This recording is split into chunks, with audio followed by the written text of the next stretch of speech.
এবারে জানাবো এক নজরে দৈনিক পত্রিকার শিরোনাম। আমাদের হাতে রয়েছে দৈনিক যুগান্তর পত্রিকা, যার প্রধান শিরোনামে দেখতে পাচ্ছি ডাকসু নির্বাচনে ২৮ পদে ৫০৯ মনোনয়নপত্র জমা, অধিকাংশ প্যানেল চূড়ান্ত। এদিকে প্রশাসন, রাজনীতিবিদ, ব্যবসায়ী মিলেমিশে সাদা পাথর লুট, দুদকের প্রাথমিক অনুসন্ধান। আরও দেখতে পাচ্ছি তন্বীর সম্মানে পদ ছেড়ে দিল প্যানেলগুলো। দৈনিক ইত্তেফাক পত্রিকার প্রধান শিরোনামে রয়েছে ডাকসুর ভোট যুদ্ধে ৯ প্যানেল, আবিদ হামিমের নেতৃত্বে ছাত্রদলের প্যানেল ঘোষণা, জুলাই শহীদের মাজার জিয়ারতের মাধ্যমে কার্যক্রম শুরু। আরও দেখতে পাচ্ছি ২১শে আগস্ট গ্রেনেড হামলা যেভাবে বিকৃত করা হয় বিচারকে, এই নিয়ে একটি প্রতিবেদন রয়েছে। মানব সম্পদ উন্নয়নে বড় বাধা অসংক্রামক রোগ, সুস্থ প্রজন্ম গড়তে হবে বললেন প্রধান উপদেষ্টা। প্রথম আলো পত্রিকার প্রধান শিরোনামে রয়েছে প্রতিদ্বন্দ্বিতা হবে ৫ প্যানেলে, ডাকসু নির্বাচন ২৮ পদে ৫০৯টি মনোনয়নপত্র জমা, ২৬শে আগস্ট চূড়ান্ত প্রার্থী তালিকা, ক্যাম্পাসে নির্বাচনী আমেজ। ডাকসু নির্বাচনে সেনা মোতায়েন চেয়ে চিঠি। আরও রয়েছে ক্যাম্পাসকে নেতৃত্ব দিক গণতান্ত্রিক সংস্কৃতি, আলতাফ পারভেজের অভিমত।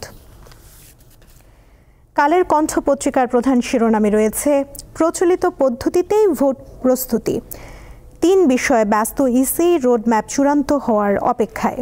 এদিকে পিআর পদ্ধতি চাপিয়ে দেওয়ার চেষ্টা চলছে বললেন নজরুল ইসলাম খান। আরও দেখতে পাচ্ছি চাঁদাবাজি, মাদক দমনে এখনই সুবর্ণ সুযোগ, এ নিয়ে রয়েছে বিশেষ লেখা। ডাকসুতে ৫০৯ মনোনয়নপত্র দাখিল, হল সংসদে ১১০৯, আবিদ হামিমের নেতৃত্বে ছাত্রদলের প্যানেল। আরও রয়েছে ভারতে আওয়ামী লীগের কার্যালয় অবিলম্বে বন্ধ করতে বলল বাংলাদেশ, রাজনৈতিক কার্যক্রম পরিচালনার সুযোগ নেই জানিয়েছে ভারত। সমকাল পত্রিকার প্রধান শিরোনামে দেখতে পাচ্ছি কর্মী পাঠাতে অনিয়ম, অর্থ পাচার তদন্তের মুখে ১০০ এজেন্সি, মালয়েশিয়ার শ্রমবাজার। আরও দেখতে পাচ্ছি সনদের ৩ অঙ্গীকার নিয়ে বিএনপির আপত্তি, জুলাই জাতীয় সনদকে সংবিধানের ওপরে নয়, আদালতে প্রশ্ন তোলা যাবে না, এই অঙ্গীকারে আপত্তি, ভোটের আগে সংবিধান সংস্কার নয়। আরও রয়েছে রাজস্ব আহরণে অভিজ্ঞরা নিয়োগে প্রাধান্য পাবেন, অধ্যাদেশ সংশোধনের খসড়া। বিভক্তির মাঝেও বৈচিত্র্য দিয়ে মন জয়ের চেষ্টায় বামপন্থীরা, ঐক্যমত্য না হওয়ায় একাধিক প্যানেল, সাংস্কৃতিক সংগঠনগুলোকে পাশে পাওয়ায় আশাবাদী। মনোনয়নপত্র জমা শেষ, ৮ প্যানেল ঘোষণা।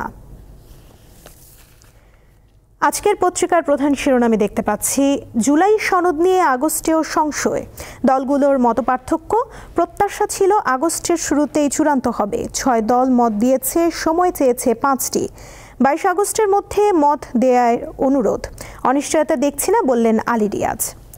এদিকে গুড়িয়ে দেয়া হলো নজরুল হামিদের বাংলো, এ নিয়ে আরও একটি প্রতিবেদন রয়েছে। ভিসা ছাড়া পাকিস্তান সফরের চুক্তি হতে পারে শিগগির। আজকের পত্রিকার আরেকটি শিরোনামে দেখতে পাচ্ছি নিউরো সায়েন্সেসে ভর্তি ১৬৭ জনের বেশিরভাগেরই খুলি ছিল না, মানবতা বিরোধী অপরাধ, শেখ হাসিনা সহ ৩ জনের বিরুদ্ধে মামলায় সাক্ষ্যে ১ চিকিৎসক। এ নিয়ে এই মামলায় গতকাল ৪ জন সহ ১৬ জন সাক্ষ্য দিলেন। ৫১ ব্যক্তি ও প্রতিষ্ঠানের সংশ্লিষ্টতা পেয়েছে দুদক, সাদা পাথর লুট। দেখে নিলাম আজকের দৈনিক পত্রিকার শিরোনামগুলো।